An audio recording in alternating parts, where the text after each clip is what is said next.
There's no question Ronald Acuña Jr. is in one of the worst slumps of his career, but is it justified to move him so far down in the lineup when you haven't been quick to do it with other slumping players in the past? We'll talk about it on today's episode of Locked On Braves, so let's get into it.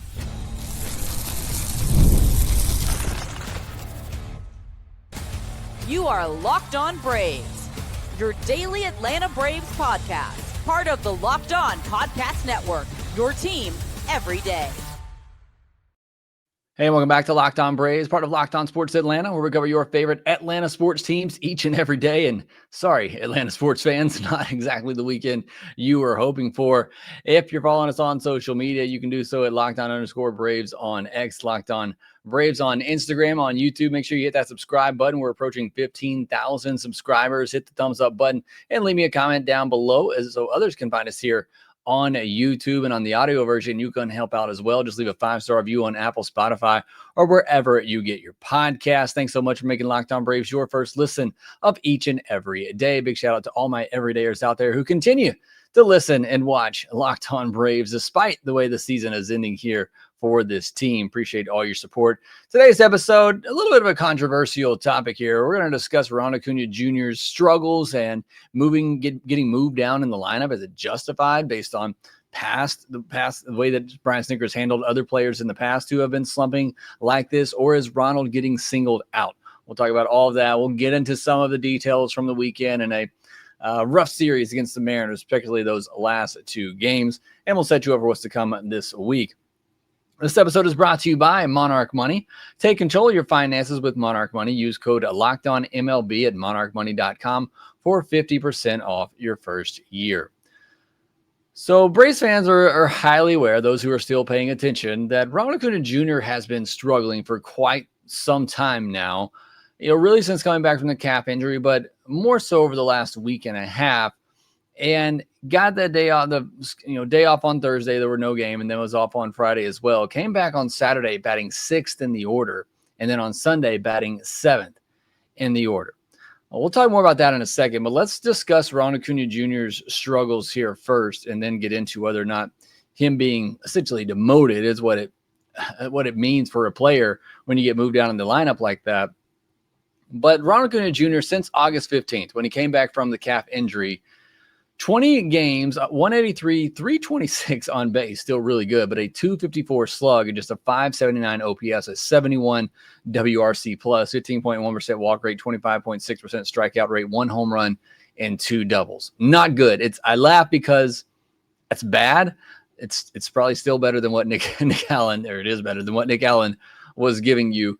But you look at it for me, and when he first came back, the first 10 days or so, August 15th to August 26th, he hit 286, 375 on base. That was still great. It was a 381 slug, which is not up to normal Acuna numbers, and a 112 WRC plus. So a lot of people talking about the fact since he came back from the injury, he's just completely been bad, but that's not really true. The first 10 days when he initially came back was still fine. Just the power wasn't there, but still 112 WRC plus, 100 being average. So certainly well above average there.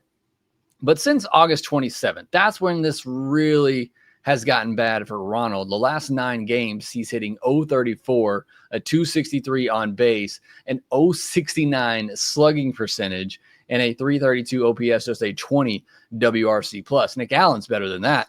18.4% walk rate is pretty incredible. 26.3% strikeout rate. So striking out a lot. I mean, striking out 26% of the time is way too high. Still walking a ton, 15 to 18% of the time in that stretch. And right now he's currently hitless in his last 25 at bats, the longest hitless streak of his career, the longest active streak in Major League Baseball right now. There is no question that Ronald is completely lost at the plate and is not playing well. And like I said, he hit 6th in the order on Saturday and 7th on Sunday. He hasn't hit that low in the lineup since his rookie season in 2018.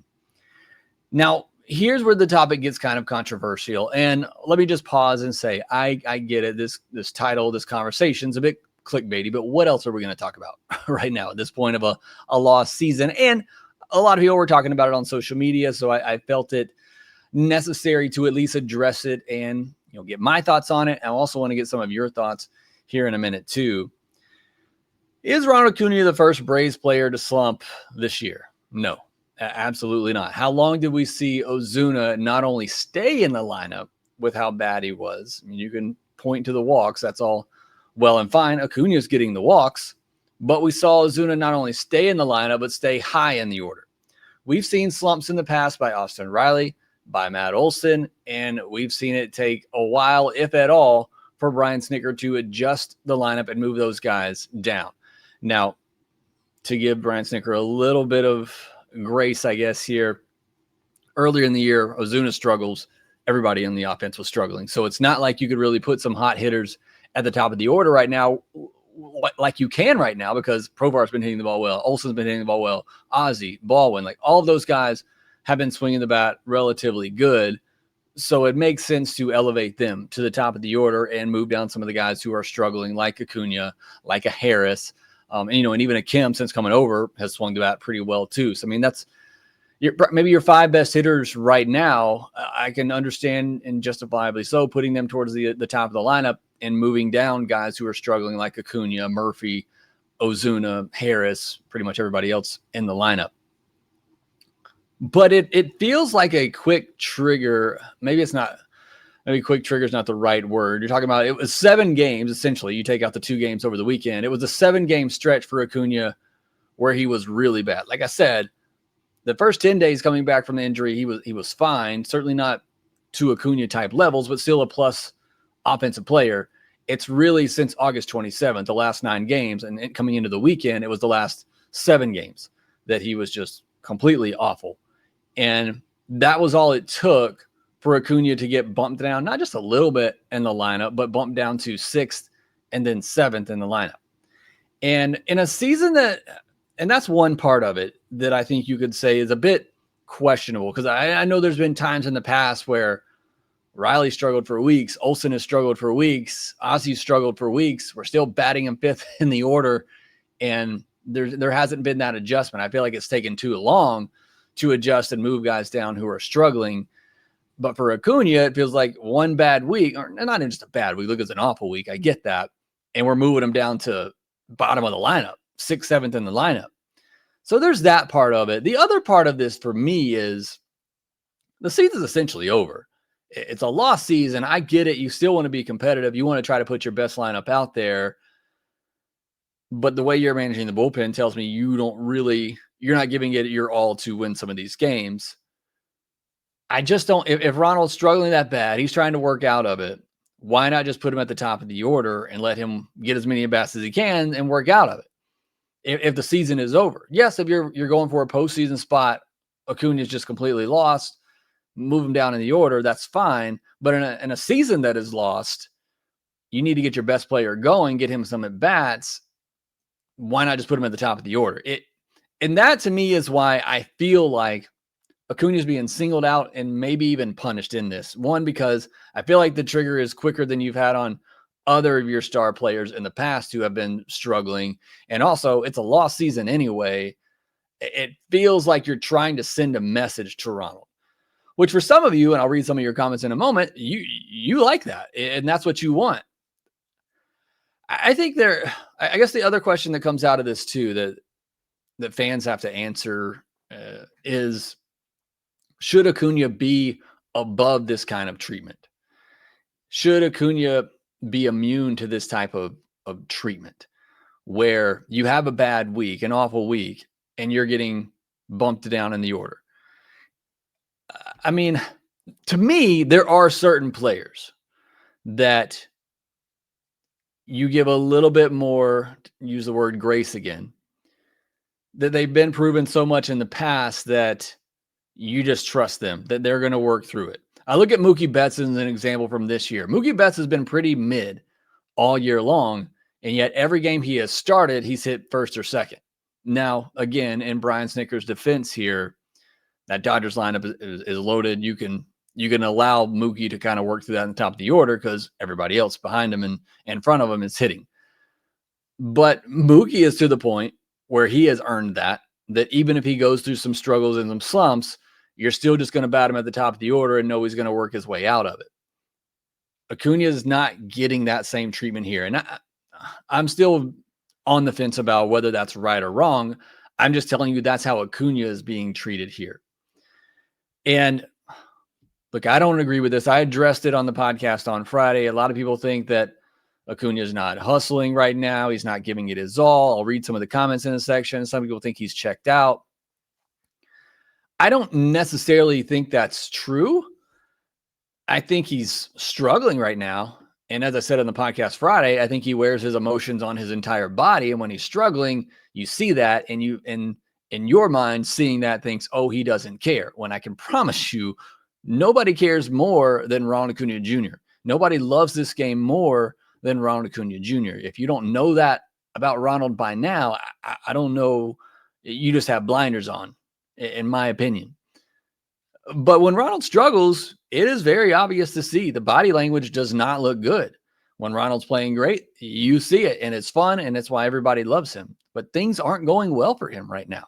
And you can see that, and he wears that, and it's noticeable.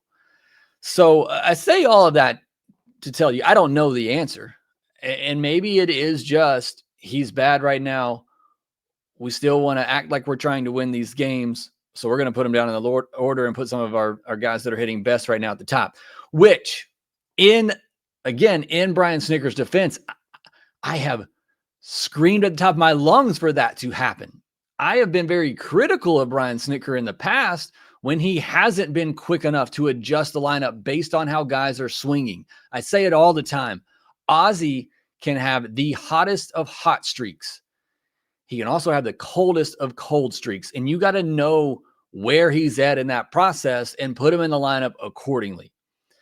We have seen the Braves have so many streaky players, and you've got to be more mindful of where they are and adjust your lineup accordingly. Where Snicker in the past has just been, here's my top 5 in the order. That's it every day, no matter how they're doing. And I guess that's where I kind of get a little bit frustrated with what we see with Ronald here, because that hasn't been the thing in the past to do. In the past, it's just, we're going to write these 5 guys up in the top of the order. I don't care how they're swinging the bat right now. They'll figure it out. They'll work their way out of it. But when it comes to Ronald, all of a sudden, we're going to drop him 6th or 7th in the order after a really bad week. And so I guess my emotions and my feelings are coming out of it in live here as I'm recording. I feel like you're treating Ronald differently a little bit. And I've never said that about this Braves team or organization. And look, maybe something's happening internally. Maybe Ronald is pouting. Maybe Ronald is frustrated. And this is just a way to punish him. I don't know. Again, I'm not in that clubhouse. I am just speculating. Please don't take that and run with it as a rumor that I'm saying that or that it is happening. I'm saying I don't know. You don't know either. But it just seems very odd to me that in a lost season, all of a sudden, you want to start shifting around your lineup to put the best hitters right now at the top and move down guys who are struggling, where you've never really been quick to do that in the past. That's my main takeaway on this whole situation. And I have begged for that in the past. I have begged for Brian Snicker to change up the lineup based on the way guys are swinging right now, because the Braves have so many streaky hitters. And that's never really been the case. But here we are in the lost season at the end of the year, and your superstar player is going through one of the worst slumps. And now it's time to shake up the lineup. Now it's time to adjust it and put the best guys at the top and move the guys who are struggling down at the bottom. I think that's where my overall feelings sit on this whole scenario for Ronald and what's happened right now with him getting moved down in the order. For me, it's a lost season. Put him at the top. Let him work his way out of this. Put him back in the leadoff spot. Make him happy. He was your superstar player here. You need to get him going, and you need to get him, feeling like Acuna again. As much as we want to talk about some of these other guys and how it plays into the future of this team, you're not going anywhere if Ronald Acuña Jr. isn't Ronald Acuña Jr. And that should be the most important thing the rest of this way. Not trying to beat the Mariners and hope that they don't get a playoff spot or try to knock the Cubs down in one wild card spot. That's not ultimately what's important here. What's important is Acuna being happy and Acuna getting on track for next season. And I just think it's it's justified based on how he's playing. It's unjustified based on the way you've handled slumping players in the past. So I'll leave my take there at that. I get it. Probably a little controversial. probably went on a little too long of a rant here, but let me know your thoughts in the comments section below. Like I said, we don't have much else to talk about right now because the team certainly isn't giving us a lot to discuss at the moment. But next, I will get into some of your comments on the Ronald Acuña Jr. situation, and then we will talk about the series over the weekend against the Mariners, where we saw some good things: Chris Sale, Hurston, Waldrop, Profar, and Olsen. We'll get into all of that here next. Most people can't name all their financial accounts or even what they're worth, whether it's 401ks, properties, or investments. And when you don't have the full picture, you can end up leaving money on the table. That's why there is Monarch Money. It's an all-in-one personal finance tool that brings your entire financial life together in one clean, easy-to-use interface on your laptop or your phone.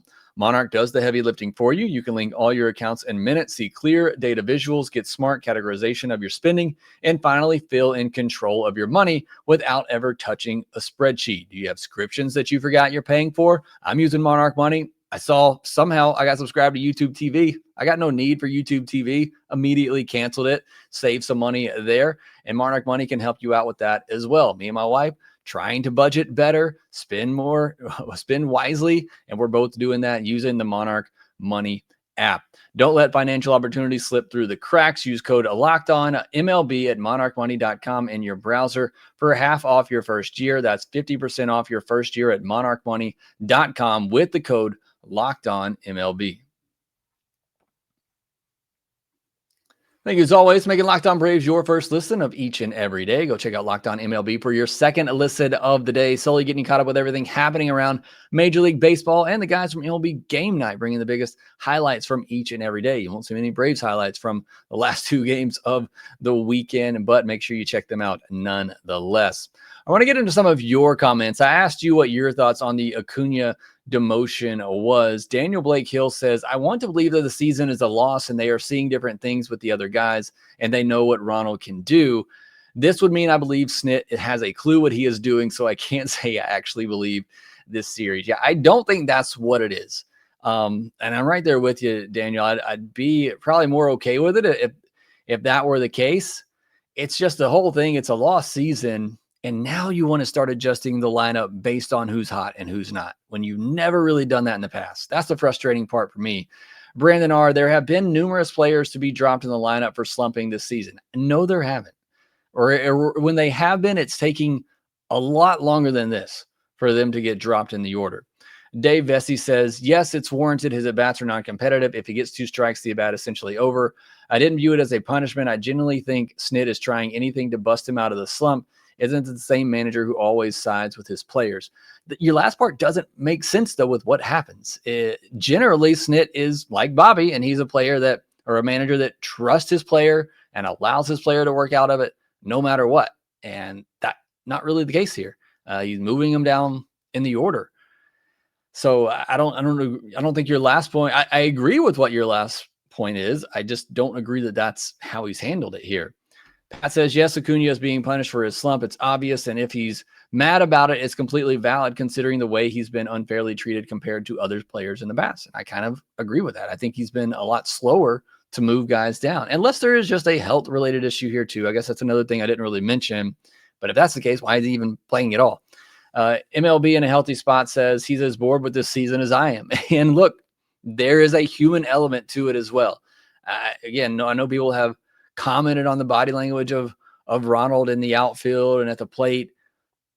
It's tough. And Ronald is somebody who loves this game very much and loves to play it, but he also loves that added energy of playing for something and playing, whether it's playing for his country, going back and playing winter ball and playing in front of his country, whether it's playing, for a division title or for the postseason.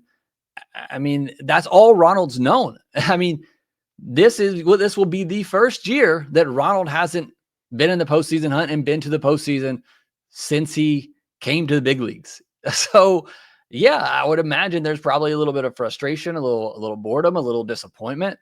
That's human nature. And it wouldn't surprise me at all if that's what Ronald is feeling right now. Snit Fitzpatrick says, just look at him. His body language shows he's lost and checked out. So there's somebody else who's really reading a lot into that body language right now. Dustin Mount says, I think it puts less pressure on him to produce, and I think he is checked out or suffering effects from the calf. Maybe the last part, maybe he is still suffering effects from the calf. Although, like I pointed out, when he first came back, the first 10 games, he was still fine. The power wasn't necessarily there, but he was still hitting just fine. I feel like less pressure. I mean, it can't get less pressure than you are completely out of a postseason spot. So I don't think it matters where you put him right now. It's less pressure for anybody. Aria official says, I think it's just a slump thing, not punishment. He'll be back at the top soon. They're just trying to shake things up. And that's probably the most likely answer here. That it's just Acuna slumping. It's not a punishment. He'll be back at the top as soon as he gets going. And they're just trying to shake things up again. And like, that's probably the right answer here. It's just for me, or my frustration comes in, is that you haven't really treated anybody else like this before, where you've immediately dropped them from the top of the order to the bottom of the order after one awful week.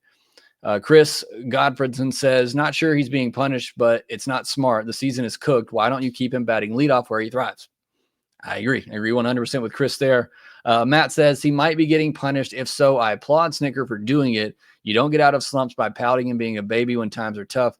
That isn't leadership. So, Matt applauding Snicker for essentially what he thinks maybe punishing Acuna for his body language, the way he's acting. I don't know. Again, Matt, love you, buddy, but you don't know either. I mean, I don't know. You don't know. We don't know what is happening behind closed doors here. If something's going on with Acuna, we're reading bad body language. But as I've said many times, that's just who Acuna is. When he's going great, the body language looks great. When he's going bad, the body language looks bad. It's like a pitcher who wears his emotions out there on the mound, and you can see it, and a hitter thrives off that. When a pitcher, is showing those emotions and struggling, you can visibly see it. Well, that's Acuna. You can visibly see it. He is struggling, and it looks bad when he's going bad. But when he's going great, you all love it, and you love the antics. You love him getting pumped up and being excited. But he's not going to be that way whenever he's struggling like he is right now. So appreciate your comments though, and your thoughts on it. Like I said, this is one of those discussions. Yes, it's going to be divisive, but at the end of the day, it's something to talk about in a lost season.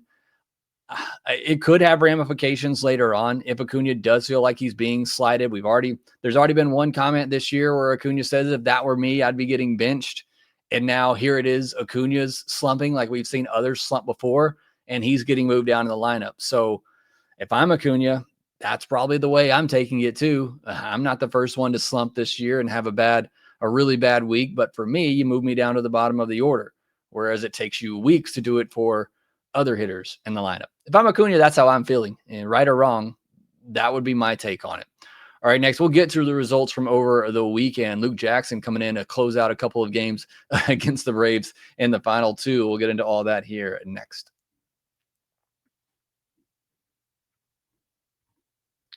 This episode is brought to you by Zippix toothpicks. Whether you're looking for nicotine satisfaction to help get off vaping or an energy boost, Zippix has you covered with their nicotine and caffeine-infused toothpicks. For nicotine users, Zippix provides a discreet way to satisfy cravings and the hand-to-mouth habit without vaping or smoking. Zippix can be a helpful tool as you work to reduce your dependence on vaping. Available in 6 great flavors with 2 milligrams and 3 milligram nicotine options. And if you need energy without the crash, their caffeine toothpicks are a game changer. You can use caffeine toothpicks before big meetings and long drives. They give you energy without the jitters, and the flavors like peppermint watermelon ice actually taste great. I've been off caffeine for quite a while now because the last time I had an energy drink, I almost exploded. So Zippix, if you still need your caffeine pickup, Zippix can help you get there without all those jitters and that crazy feeling that energy drinks can give you. Go to zippixtoothpicks.com. Use code LOCKEDON for 10% off your first order. Must be 21 or older to order. Warning, nicotine is an addictive chemical. That's zippixtoothpicks.com. Promo code LOCKEDON. Again, zippixtoothpicks.com, promo code locked on. Zip more, smoke less with Zippix toothpicks. Well, before we get into what happened over the weekend, a little bit of news as the Braves claimed Alexis Diaz off waivers from the Dodgers. Free agent after this season, so it's not one of those moves that perhaps can help you for 2026. A 7.80 ERA this year. I would imagine Roldy Munoz, who had a tough day, a really tough weekend, is going to get optioned down to make room for him. We'll see. They haven't announced the move the corresponding move yet, but wouldn't be surprised if that is the case. So the Braves, trying whatever in the bullpen right now. I'd rather just continue to let these young kids throw and learn and grow and see what they can do. But we're going to throw Alexis Diaz out there because that's what we're doing right now. Braves lose a series to the Mariners after winning the first game. A really fun game, honestly, on Friday night. Chris Sale in there. Yeah, you had a late push from the offense to come back and win that game. But then the rest of the weekend happened and they lost. And I thought it was pretty funny and hilarious. Luke Jackson closed out both of those blowout games on Saturday and Sunday. On Friday for the Braves offense, 2 runs on 10 hits, 1 walk, and 10 strikeouts. They had 4 doubles, a triple, 3 for 11 with runners in scoring position. Ozzie had 2 stolen bases. So a really fun game on Friday night. I put 2 runs. That is not right. I think they ended up scoring 6 in that game. On Saturday, 2 runs, 6 hits, 2 walks, 6 strikeouts, 1 double, and a home run. 0 for 6 with runners in scoring position on Saturday. And then they went 0 for 3 with runners in scoring position on Sunday. So 0 for 9 with your last 2 games with runners in scoring position. 1, that's not enough opportunities, and 2, that's obviously not enough hits. It's not any hits. On Sunday, 2 runs on 6 hits, 2 walks, and 7 strikeouts, and Ozzie got picked off. So great running on Friday's game. You had the 2 stolen bases, but then got picked off on Sunday. I let out my frustrations and got on my soapbox on the postcast about the Braves' issues with running bases, so I won't get into that again. And look, to bring it all full circle here, you're playing the hot hands. And that's what I've asked you to do in the past. And now we're finally doing it now that the season is over. But Profar, Olsen, and Albies had 4 of the 6 hits on Sunday. Those guys are OPSing 926, 921, and 1104 respectively over the past 2 weeks. And you're putting those guys at the top of the order, as you should, while they're hot. Baldwin's 832 over that stretch, which is solid. And then you got Ozuna at 483, Michael Harris at 422, Acuna at 423, and Murphy at 372. Which I guess was part of the frustrating thing on Sunday, too. You had Michael, who's been struggling just as bad as Acuna here over the last 2 weeks, and you put Harris ahead of him in the lineup, which is just even more of a slap in the face, in my opinion, to Ronald, who's obviously proven himself more over the last several years. But this is the thing, too, that really frustrates me about the Braves lineup that I've talked about in the past. I mentioned earlier they have some hitters that are just so very streaky. And it's not that you have hitters that are just not great right now. Like Nacho's 600 plus OPS. It's not great, but it's also not awful. And it's like half the lineup is OPSing over 900 and the rest of the lineup is OPSing under 500. It's just, why can't you have some guys who are great, some guys who are just okay? Instead, it's like you have some guys who are great and everybody else is just completely awful. And it's really just frustrating. And it's been frustrating about this Braves offense for quite a while now. I guess 2 years now we're looking at it. But even before that, it was still the same thing. But it's just, I mean, you got 3 guys who are OPSing over 900, 4 guys with an OPS over 800 over the last 2 weeks, 1 at 600 right in the middle of Nacho. But then the other 4 are just completely awful, an OPS under 500. You can't get everybody kind of going at the same time.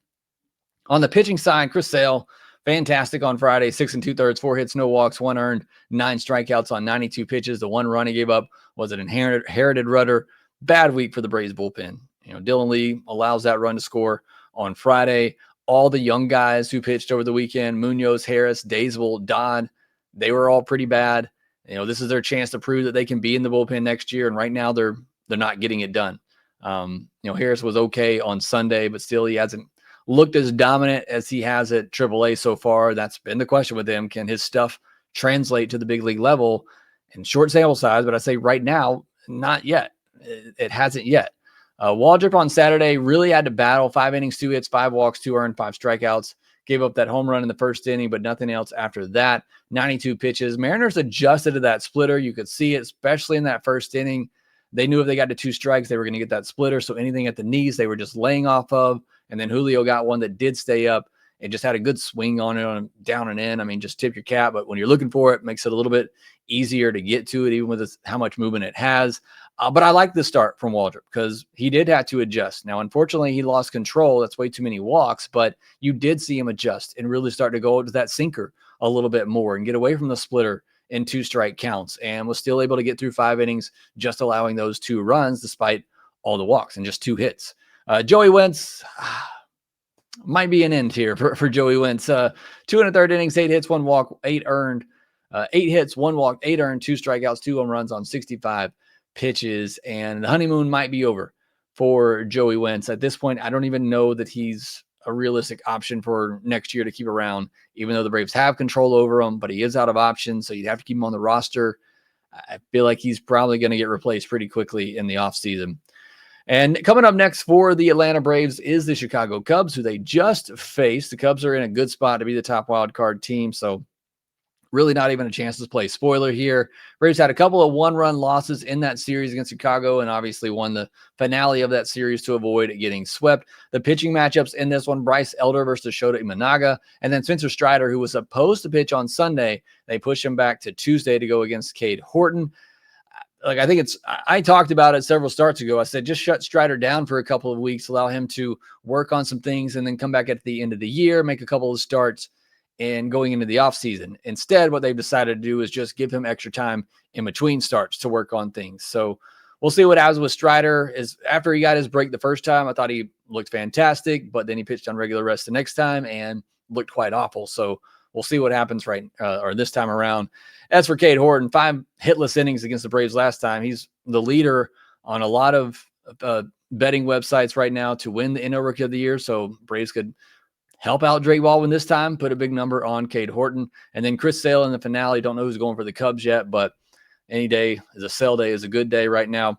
So what are we watching for in this Cubs series? Can the offense get going? They've been struggling a little bit here lately. Thought they were going to have a big weekend against those struggling Mariners starters, but was not the case. What happens here with Acuna? Does he get out of this funk? Do you continue to bat him down in the lineup? Need Drake Baldwin to get hot again, try to win that Rookie of the Year? Feels like he's fading in that a little bit.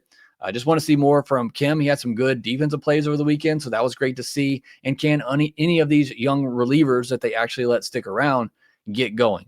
Because that hasn't been the case so far. So that's what I'll be watching in this upcoming series against the Cubs. Me and Lindsay will have it for you on the postcast. But that will do it for this episode of Locked On Braves. Hit that thumbs up button, hit the subscribe button, leave me a comment down below, and make sure that you rate, review, and subscribe to the Locked On Braves podcast wherever you get your podcast, and we will talk about it next.